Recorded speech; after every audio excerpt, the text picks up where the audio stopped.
স্বপ্নের দেশ যুক্তরাজ্য। গত ৫ বছরে যুক্তরাজ্যে উচ্চশিক্ষার জন্য বাংলাদেশি শিক্ষার্থীদের সংখ্যা বেড়েই চলছিল, কিন্তু ২০২৩ সালে হঠাৎ করেই এই সংখ্যা কমে দাঁড়িয়েছে মাত্র ৯,২৭৫ জনে, যা ২০২২ সালের তুলনায় প্রায় ৩৯% কম। কেন এমন হলো, এ নিয়ে চলছে নানা বিশ্লেষণ।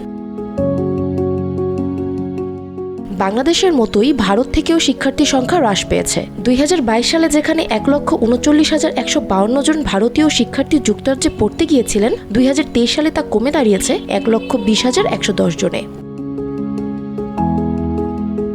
এশিয়ার এই দুই দেশের শিক্ষার্থী কমলেও ব্যতিক্রম নেপাল ও পাকিস্তান। যুক্তরাজ্যে তাদের শিক্ষার্থী সংখ্যা প্রায় দ্বিগুণ বেড়েছে। তাহলে কেন বাংলাদেশ ও ভারতের শিক্ষার্থীরা যুক্তরাজ্যের প্রতি আগ্রহ হারাচ্ছেন? ২০২৩ সালে জুলাইয়ের যুক্তরাজ্যের সরকার শিক্ষার্থী ভিসা নীতিতে বড় পরিবর্তন আনে। এর মূল লক্ষ্য ছিল ভিসার অপব্যবহার রোধ। নতুন নিয়মে শুধুমাত্র গবেষণা ভিত্তিক স্নাতকোত্তর শিক্ষার্থীদের পরিবারের সদস্যদের সঙ্গে নিয়ে যাওয়ার অনুমতি দেওয়া হয়েছে। ফলে সাধারণ মাস্টার্স কোর্সে পড়তে যাওয়া শিক্ষার্থীরা আর পরিবার সহ যেতে পারছেন না।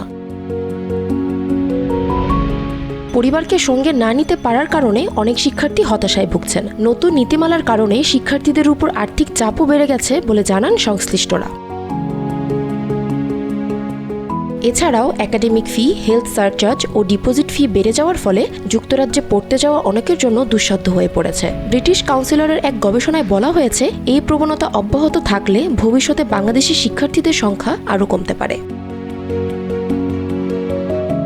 অনেক শিক্ষার্থী শুধুমাত্র পড়াশোনা নয়, যুক্তরাজ্যে স্থায়ীভাবে বসবাসের লক্ষ্য নিয়েও যান, কিন্তু নতুন নীতির কারণে সেটি এখন কঠিন হয়ে পড়েছে বলে জানান এর সাথে সংশ্লিষ্টরা। ফলে অনেক শিক্ষার্থী এখন কানাডা, অস্ট্রেলিয়া ও জার্মানির মতো বিকল্প গন্তব্যের কথা ভাবছেন, কারণ সেখানে পরিবারের সদস্যদের সঙ্গে থাকার সুযোগ রয়েছে এবং শিক্ষার্থী ভিসার শর্ত তুলনামূলক সহজ।